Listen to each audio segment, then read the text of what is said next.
Welcome back to another video. It's time to get this beast back to life. Let's see how we go.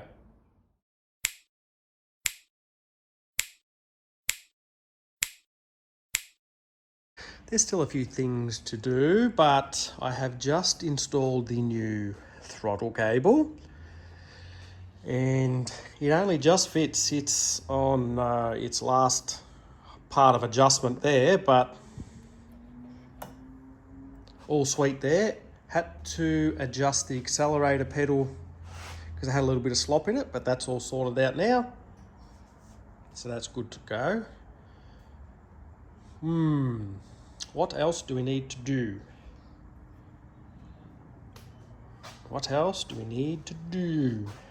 Fuel lines need to go in. Radiator needs to go in. Charge the battery. Put oil and fluid in it. That's what we need to do. I did have a quick look at the oil filter that is stuck. I can't get that off, so we're going to have to work that out. And charcoal canister needs to be fitted.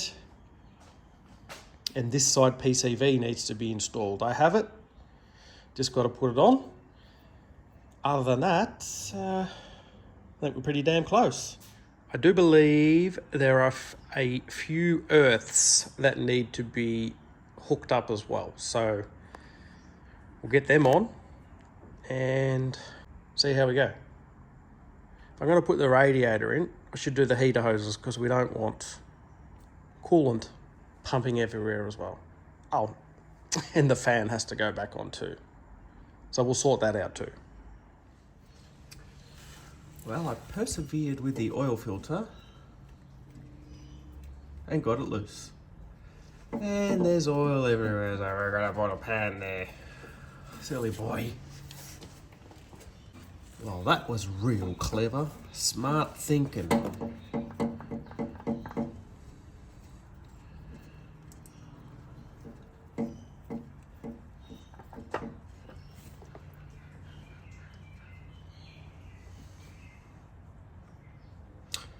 So we'll get a new filter on that and we'll put some oil in. New filter is on, and now let's put some in the motor. Let's try not to make a mess. So we're going to use half a funnel just to get it in the hole. So we're going to need 2 hands. But today's flavour of oil is Castrol GTX 15W40. Now I only got 5 litres, hopefully that'll be enough. If not, we'll grab another litre.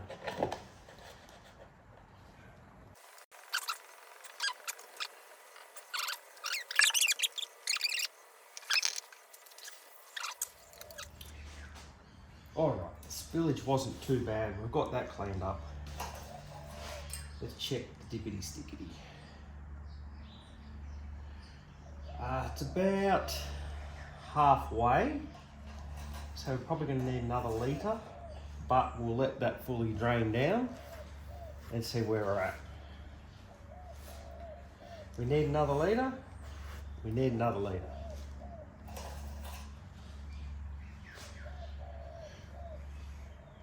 So we're probably going to be at least a litre short, but it's very clean. What do you expect? It's brand new oil. We'll let that seep and see where we're at. Okay, so I've looked up what the oil capacity of the 5 litre is, and it's actually 5.044 litres. So I went and bought a 1 litre thing of oil and put about 200 ml in, because we've got to fill up the oil filter as well. So we should be pretty close to the full mark. And that looks like there's absolutely nothing on the stick, but I can assure you it is there. See, there you go, you can see it there. So that pretty much is right bang on full. So that's good. I've also put 4 litres in the transmission. Now, I'm reading conflicting things on what the capacity of that is. If you look it up, it says 11.2 quarts, which is American. If you translate that, it's 10.5 litres. Whoa, mama. But we will still have some oil in the torque converter, so I don't think we're quite going to need that much. So I put the 4 litres in, we'll let that settle down, and we'll check the dipstick when that drains out of the funnel and see where we're at. And then we can add by that. I reckon I'm gonna have to put more in, but I don't want to overfill it. And that calls for Dex 3, so that's what I'm putting in. Put the dipstick in, let's see where it's on the stick. And it's saying I'm full, but when we start it up and get the pump running, that will, well, I'm hoping that goes down, and we'll see how that goes. We'll play that by ear, and hopefully underneath we don't see any dripping. At this stage, looking good. Right, I have to address this charcoal canister. It has to go in for a roadworthy, so we're putting it in. Other than needing a clean, I've been working on making a bracket. Now, that's some galvanized steel there, and that comes in a roll like this, and you can get that at Bunnings, and I've had that for a year and a day and forever and ever. It's very easy to bend, shape, do whatever you want. So just cut out a couple of strips and kind of made it fit around there, and then made a brace for the bottom so it doesn't want to fall out. And then there's a bolt that holds it together, and then a bolt will go through to the clamp in the car. Now this, like this, I've had to make that hole on the bottom larger for the bottom of the canister for the vent, so that fits through. And pretty much you just pop him in like this, and then you squeeze the 2 clamps together. Can I do it with one hand? Probably not.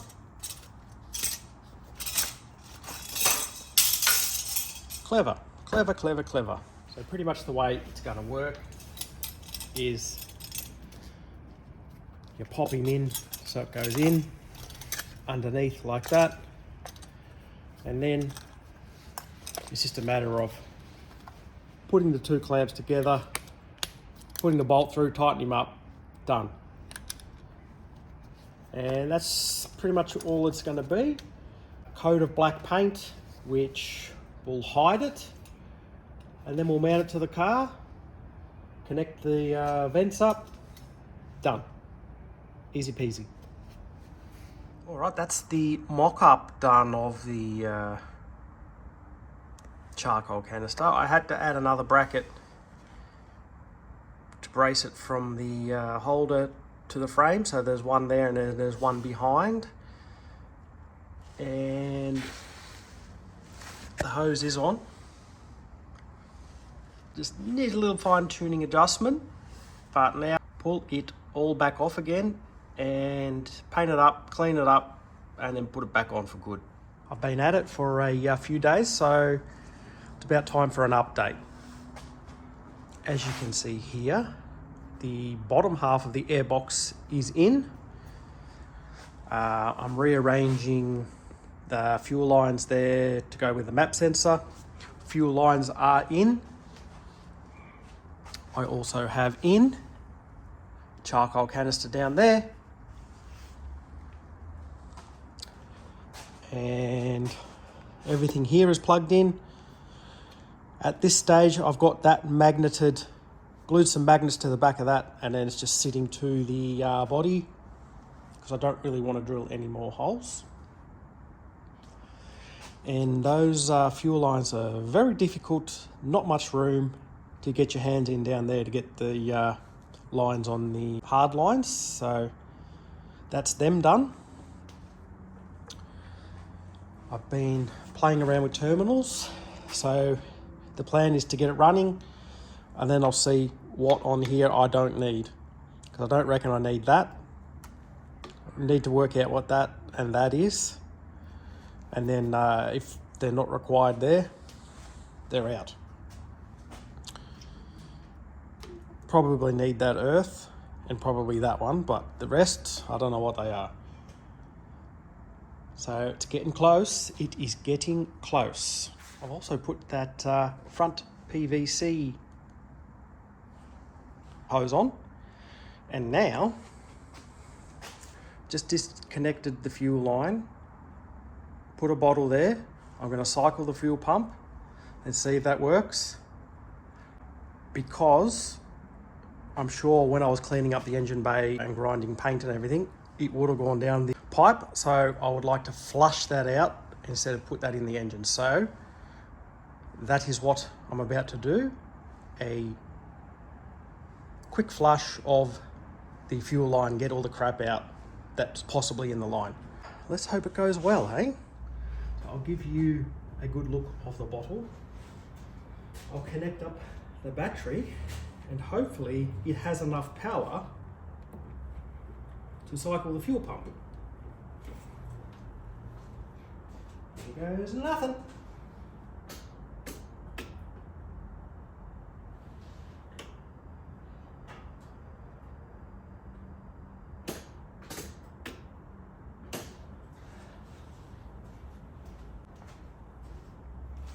No fuel pump. I don't think it's got enough power. There is a little bit of dash lights, but no fuel pump, so we'll have to suss that out. Battery pack hooked up. Let's see what happens.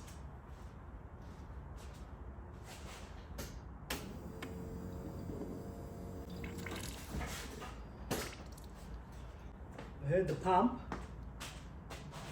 but nothing come out. So the pump did go. Has it got any petrol? Oh, that was something. I heard something. Where's it going? Where is it going? I can hear it. But I don't see it. I hear it. But I don't see it. Oh, blimey.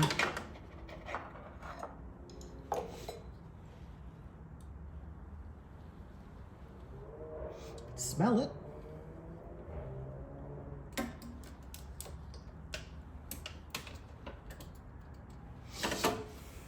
Maybe we just got to fill everything up, eh? Let's do it again. Well, I'm out of somewhere.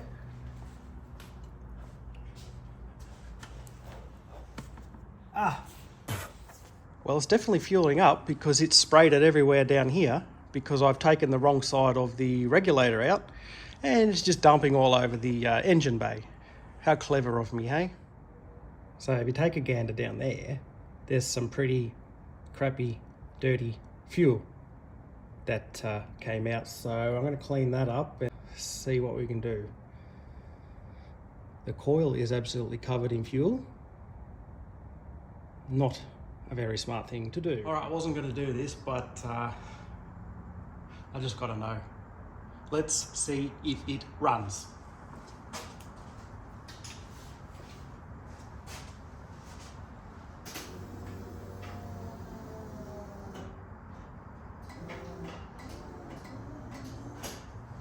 No, we've got no starter. Why have we got no starter? Could be a missing earth too, so that we have to check.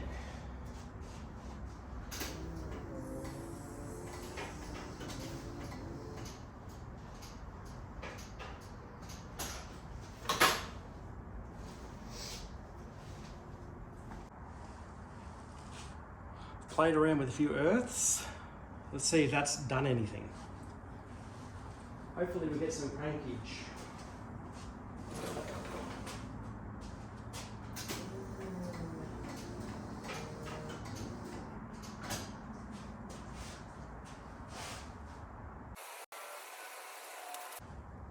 Could be the neutral safety switch. We might not even be in park. So let's check that out. Okay, I've been underneath. I don't think it was in park, so let's give it a go.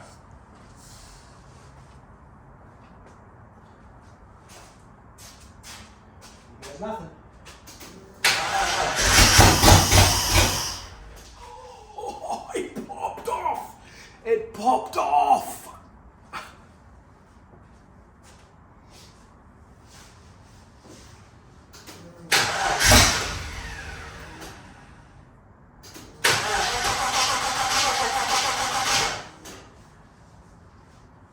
Why did it pop off and then stop?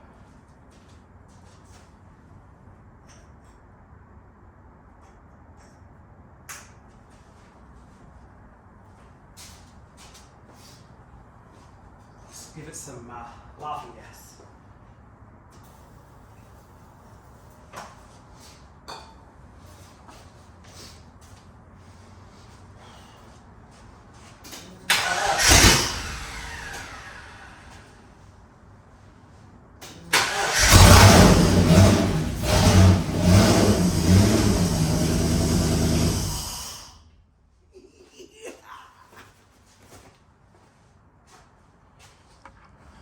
Well, as just heard, it runs, but I don't want to have it running too long because no cooling. Want to check out the power steering properly first and suss some other things out, but pretty exciting. Another reason I don't want it running too long without the radiator is the transcooler is going to dump stuff everywhere, and we don't want that. So now that I know it runs again, I can put the radiator, fan, all that, fill it with coolant, get all that done, so then we can actually let it run and get to some sort of temperature and see how we go. But that few seconds that it was running, it's damn smoky in here. Can't really see it, but trust me. And the fumes are pretty strong too. Happy days.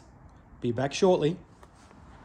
All right, next night, I've checked the fluids.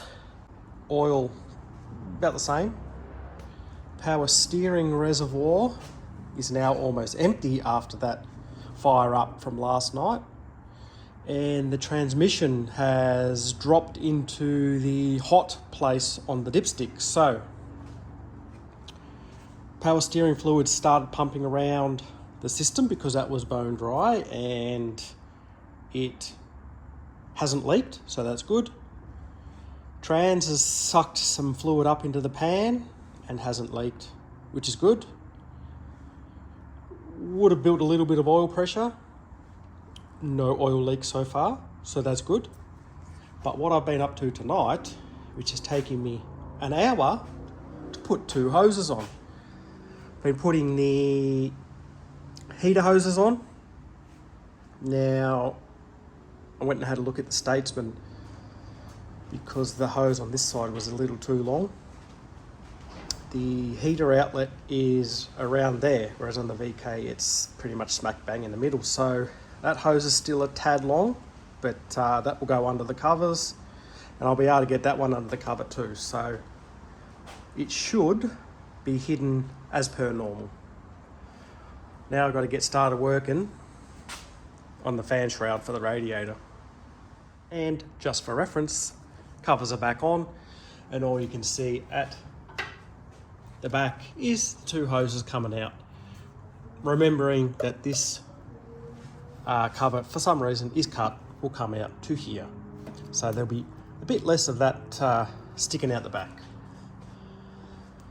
And I do want to get a bit of alloy cleaner on that and clean that up so it's nice and sparkly. On to the radiator. Radiator fan shroud time.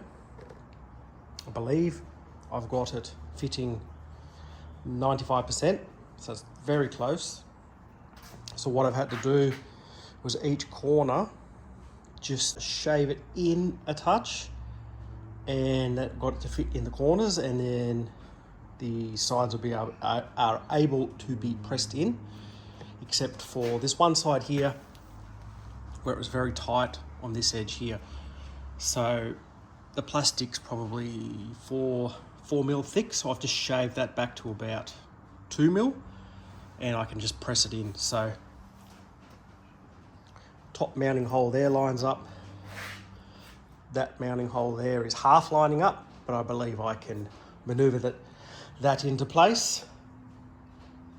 All that's left to do now is give that a good clean so it's shiny black plastic.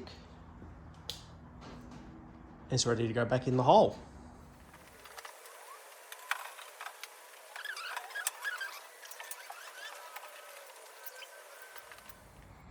Well, that went in without too much drama, but I did have a scary thought while fitting the shroud. I hope the fan fits in there, because the fan for the V8's not guaranteed to fit in the same position as the fan from the 6-cylinder. So I'm going to have to get it in there and see if it's going to go in. The good news is it fits. The bad news is I've got to get it back out to clean it, and I can't. However, it is very close on this edge here, so I might need to just reposition that hole there and lift that up a smidge, so there's a bit more clearance on this side. It seems to be really clear everywhere else except there, because I think to squeeze it into the radiator it's slightly out of shape, so that's what I'm going to have to do. But I've got to get the fan out first.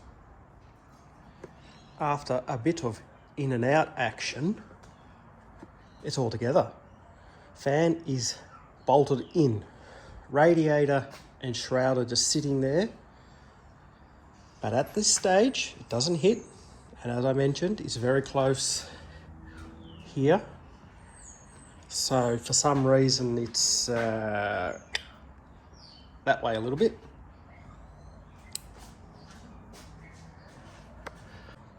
Obviously won't know until the motor's running. Give it acceleration, which way is it going to kick, left or right. If it kicks right, it's going to hit. If it goes left, we're safe. So I will find that out when we start the car next. But next, we've got to plumb the radiator in. So it's got to be hoses, transcooler, whatever that thing is, and maybe some sort of cover for that. I can't remember what was on the VK. I'll have to go back and look at some old footage.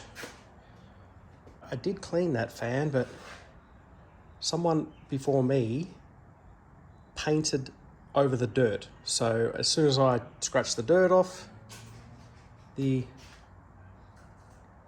dirt comes back. So I'll give that another clean while it's on the car, seeing I've already put it on. But how good does it look now with the front dress on the engine? Looking good. While attempting to fit the transcooler lines, clever me broke the top fitting. Now I don't remember if I had tightened them, so I thought I'll just give them a tighten up, see how they go, but over tightened it and snapped the thread off. Luckily enough, I was able to get the thread out of the hole, but then I spent the next 2 hours trying to make a fitting that would fit on. So what I've done is, that's out of the VK radiator, and I had to make a bit of pipe that sticks out that I could clamp the hose onto. And twice I forgot to put the nut on before I flared it, so no good. But it's sorted now. Both hoses are on. Now I just got to fit the radiator hoses, put some coolant in it, and I think we'll be close to starting again. See how we go. The time has come to see how it all goes. Radiator hoses are on. Coolant is in. Airbox on. All that's left to do is hook up the battery and the jump pack, and let's get this thing running for more than, say, 10 seconds. Exciting times. Here goes something.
Smoky, burning off some of that old oil.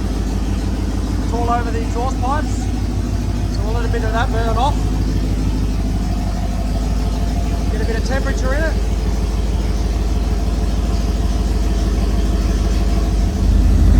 Tach's working, temp gauge is working. Don't worry about that low coolant warning, but looking good. Well, that was a good run. That was probably close to 10 minutes of running. But the only issue I've found so far is I've got a small leak on that return of the transcooler, and that's the one that I broke the other night and had to make up a bit. So it's just weeping underneath, so I'm hoping I can tighten that nut and that'll stop that. So trans pan's not leaking, oil pan's not leaking. Can't see any leaks from the rocker covers, nothing coolant wise. So if you see from the previous clip to this, the temperature gauge was working. So I've got a bit of heat in the engine. Well, I've got to get out here and get some fresh air because it's pretty hazy in there from all the oil burning off the exhaust, from all the handling that with oily hands. So some of it's off, some of it's still to go, but heading in the right direction. So that's pretty much going to wrap this video up because now it is running. So a big thank you to everyone who watched this, and keep tuning in because next I want to try and get this to move under its own power. So we'll see you next time. Thanks for watching. Ciao, ciao.